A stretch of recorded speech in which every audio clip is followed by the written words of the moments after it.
After Game 5's overtime defeat to the Las Vegas Aces, the Indiana Fever's postseason hopes were left on the hardwood, trampled under missed calls, ignored fouls, and the growing suspicion that something wasn't right. If you're here for the real story and not the filtered version, subscribe. And if you're sticking around for the next meltdown, you better definitely subscribe. And Lexie Hull, she wasn't interested in being diplomatic.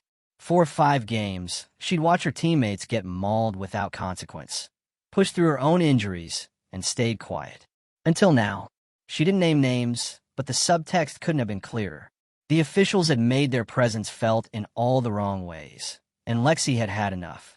From Aaliyah Boston's baffling 6th foul to the repeated contact ignored when Fever players drove to the basket, the inconsistencies were no longer subtle. They were structural, game-altering, suspicious, and for a team already running on heart and grit, that kind of bias hits like a gut punch. Hull, who had taken hits on both ends of the court, embodied the frustration simmering across the roster. Her calm but pointed remarks post-game sent a ripple through WNBA circles. Because when a player speaks out against officiating, especially in the postseason, it's not just passion, it's protest. What unfolded on the court in Game 5 wasn't a fair fight.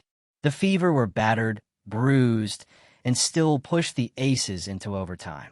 Odyssey Sims had a career-defining performance, and Kelsey Mitchell was carving up defenses until her injury took her out. Through it all, Lexie Hull remained the spark, diving for balls, contesting every shot, and quietly becoming the heart of a team refusing to quit. But they weren't just playing Vegas. They were playing the whistle. Every questionable call, every swallowed whistle in crunch time, felt like a weight pulling the Fever under. And Hull saw it. She lived it. She finally said it. The integrity of the game had become a shadow looming over every possession. And when the league's most promising young team starts to wonder if effort even matters, something is broken. This was supposed to be a defining moment for the Fever. Instead, it became a lesson in restraint, resilience, and knowing when silence stops serving you. Lexie Hull's words weren't loud, but they were damning. And if this is how playoff games are going to be decided, the WNBA has a bigger problem than just who advances. Lexie Hull has had enough. And honestly, so has everyone else watching the Indiana Fever's playoff run crash into a wall of blown whistles, missed calls, and a Game 5 meltdown that had nothing to do with player performance and everything to do with officiating. It wasn't just 1 or 2 mistakes. It was a string of decisions so lopsided, so blatantly tilted toward the Las Vegas Aces, that by the time the game ended in overtime, you could feel the collective frustration pulsing through the fan base. This wasn't a fair fight. It was a rigged production disguised as postseason basketball. And at the center of it all was a team that deserved better. The Indiana Fever didn't just show up for this series. They transformed. This was a young, hungry squad with nothing to lose and everything to prove. Caitlin Clark may not have been the center of this particular storm, but her presence all season helped spotlight a team that was more than hype. Aaliyah Boston, dominant until she was yanked out by a whistle. Kelsey Mitchell, unstoppable until she got injured. Odyssey Sims, a revelation. And Lexie Hull, the voice of reason in a league that sometimes seems afraid to hold itself accountable. Let's talk about what actually happened in Game 5. Indiana battled all night. Every bucket was earned. Every possession felt like survival. Sims dropped 27 points, doing everything short of officiating the game herself. Boston held down the paint despite accumulating fouls at record speed. And Hull, she fought through injury, held her ground defensively, and became the emotional backbone of a team that just would not quit. And still, despite everything, they pushed the defending champs into overtime. Now ask yourself, how often does a team that young, that injured, and that under fire from the refs take a dynasty like Vegas to the brink? That's not a fluke. That's a statement. But the refs had a statement of their own. Aaliyah Boston's 6th foul was one of the most outrageous calls in postseason memory.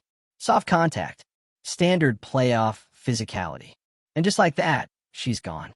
A cornerstone of Indiana's defense and post presence, removed from the game at a pivotal moment. And that wasn't even the first questionable whistle. It was just the one that finally cracked whatever illusion of neutrality might have been left. The missed calls on fever drives, the phantom fouls, the suspicious disparity in free throw attempts. Over and over, the game shifted not because of execution, but because of whistles. It was less basketball, more refereeing theater. And through it all, the Fevers still refused to break. That's what made this so maddening to watch. This team didn't collapse under the weight of bad calls. They stood up. They pushed forward. They made clutch plays, forced turnovers, hit big shots, and dragged the Aces into a corner they didn't expect to be in. Vegas won this game, but they didn't beat Indiana. The officiating beat Indiana. And the worst part? The league's silence. Lexie Hull broke that silence. She didn't go on a rant. She didn't accuse the league of conspiracy. She just called for what any professional athlete deserves: accountability. For refs to be held to a standard. For players to know that what happens on the court will be decided by their effort, not the officiating crew's inconsistencies.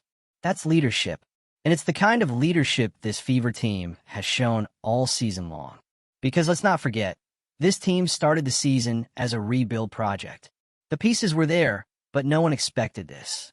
No one predicted that Clark and Boston would mesh with Mitchell and Hull so quickly. No one thought a mid-season addition like Odyssey Sims would turn into a playoff MVP. And yet, here they were, battling the most experienced roster in the WNBA and refusing to blink. This playoff run wasn't just about what the Fever did. It's about what they survived. Injuries, adversity, favoritism, blatant officiating bias. They didn't fold under pressure. They thrived in it. They were hurt, they were exhausted, and they were constantly penalized. But they pushed Vegas to overtime anyway. And in doing so, they pushed the entire league to look in the mirror. Because here's the ugly truth. The integrity of the game was on the line. And it failed the test. When fans can predict who the refs will favor before tip-off, you've got a credibility crisis. When highlight reels include more foul controversy than actual plays, something is broken. And when a team as young and talented as Indiana is fighting not just the opposition, but the officiating, the league should be concerned. But here's the silver lining. Every one of those unfair calls just made this team stronger. They've been through it now. They know what playoff pressure feels like. They know what it's like to get no calls. They've seen how fragile fairness can be when the league refuses to demand better from its officials. And next season, they'll be back. Fiercer, smarter, and louder. The foundation is already set. Clark, Mitchell, Boston, Hull, Sims, Cunningham. This core is dangerous. Add in the fire from this postseason, the chip on their shoulder, the demand for respect. You're looking at a future powerhouse that's done asking for validation. They're taking it. Because you don't go through what Indiana just went through and come out the same. You come out forged. You come out with receipts. And the next time they get on that court, every single one of those players will be ready to write a new narrative, one that no whistle can erase. And for the fans, this is your moment too. Your voices are louder than ever. You saw what happened. You called it out. And your support? It's not just appreciated, it's needed. Because fan pressure does move the needle. When enough people demand better, the league has to listen. So keep the pressure on. Keep the receipts. Keep calling out the inconsistencies. This isn't just about one bad game. It's about making sure that next time, the scoreboard reflects the players, not the officiating crew. So here's the final truth. The Fever may have lost Game 5, but they won something bigger. Respect, experience, identity. They walked into that series as a young, scrappy team with something to prove. And they walked out as the future of the league. And if the WNBA wants to protect that future, it better clean up the mess it just made. Now, we want to hear from you. Were you watching Game 5? Did you see the same patterns we did? Was Aaliyah Boston's 6th foul legit? Or did it cost the Fever the game? Should the WNBA review these calls publicly? Drop your thoughts in the comments. No holding back. And while you're here, hit that subscribe button for more breakdowns of the drama, the mess, and the moments that shake the league. Because if this postseason taught us anything, it's that the Fever aren't going anywhere. And the next time they step into a Game 5, they won't need the refs. they'll settle it themselves. Game 5 between the Indiana Fever and Las Vegas Aces wasn't just a basketball showdown. It was a spotlight on everything wrong with WNBA officiating and everything right about a team that refused to quit, no matter how blatantly the deck was stacked against them. By the time the game reached overtime, fans weren't just frustrated, they were furious. They weren't screaming about a missed three or a turnover. They were screaming about the officiating, about the inconsistency, about the calls that didn't just shift momentum, but outright ripped it from Indiana's hands. Because this wasn't an off night. It was a pattern, a trend that built over 4 quarters and exploded in overtime. It started with missed calls on contact, Sims getting slapped on the drive, Hull getting bodied off the ball, and it escalated into a complete unraveling of game control. The moment Aaliyah Boston fouled out, you could feel the shift, not just in the score, but in the energy. That 6th foul didn't make sense. This wasn't a cheap frustration foul or an emotional lapse. It was playoff-level physicality in the paint, the kind of contact both teams have been playing through all series long. But suddenly, with the game in reach, the refs decided that was the line. Gone. Just like that. Boston was off the court. And with her went Indiana's interior defense, their offensive balance, their composure, and maybe most importantly, the belief that this game would be decided fairly. Let's call it what it was, a tipping point. Now let's be clear, this isn't about blaming the officials for everything. Vegas made plays. They're the reigning champs for a reason. But what we witnessed wasn't a battle of equal footing. It was Indiana repeatedly punching up against the Aces, yes, but also against the refs who seemed to be operating under a completely different set of rules for each team. That's why Lexie Hull's comments after the game hit so hard. Because she didn't sugarcoat it. She didn't hide behind cliché locker room talk. She stood in front of the mic, exhausted, injured, and still fired up enough to say the truth. The officiating was unacceptable. That her team fought too hard to have the outcome tainted by incompetence, or worse, bias. And when a player like Hull, someone who's not known for theatrics or drama, finally speaks out, you listen, because that's not coming from emotion. That's coming from experience. From someone who just lived it, minute by painful minute, on the biggest stage of her professional career. She wasn't just calling out bad refs. She was demanding respect for her teammates, for the fans, and for the game itself. It's not just about one bad whistle. It's about the integrity of competition. And right now, that integrity is fragile. You could feel it in how Odyssey Sims handled herself. She was doing everything. Running the offense, creating shots, holding the team together. And somehow, every time she drove to the basket, contact was play on. No whistle, no bailout, just shrugs from the officiating crew and Vegas getting the ball back. Still, she dropped 27, and she did it with ice in her veins in an arena that didn't want to see Indiana win. She played like a veteran who knew that if you wanted the win, you had to take it, because no one was handing them anything. Same with Kelsey Mitchell. Before the injury, she was torching the Aces defense. There were moments she looked completely unguardable. She was getting buckets, spacing the floor, and stretching Vegas to their breaking point. But once she went down, the Fever were suddenly short one of their biggest weapons. And yet, they still pushed it to overtime. That's the part the league can't ignore. The Aces had home court, a healthy roster, veteran experience, and somehow they still needed everything, the whistles, the fatigue, the fouls, to squeeze past Indiana by a thread. If you're Vegas, that one didn't feel like domination. It felt like survival. And that says more about Indiana's future than anything else. Because this is not just a young team. This is a contender in the making. Boston is a franchise player. Clark's return to full strength will unlock an entirely new gear. Sims has proved she belongs. Hull has the leadership. Mitchell is a certified scorer. And when you throw in Sophie Cunningham's edge and versatility, you've got a problem on your hands. This core is real, and they just got their playoff stripes the hard way. Through injuries, through exhaustion, and through blatant adversity from people who weren't even wearing jerseys. They didn't get beat. They got targeted. And yet, they never gave up. That's what's different about this squad. That's what makes this loss feel like a win in disguise. because the Aces walk away with the series. But the Fever walk away with something bigger: experience, fire, and receipts. They know what it takes now. They know how quickly a game can shift. They know what it means to get no calls, to lose your big, to carry your offense with one leg and a bad whistle. And they know what it feels like to be this close, to have it stolen, not earned. So next season, this team is coming back angry. Not petty, not reckless, focused.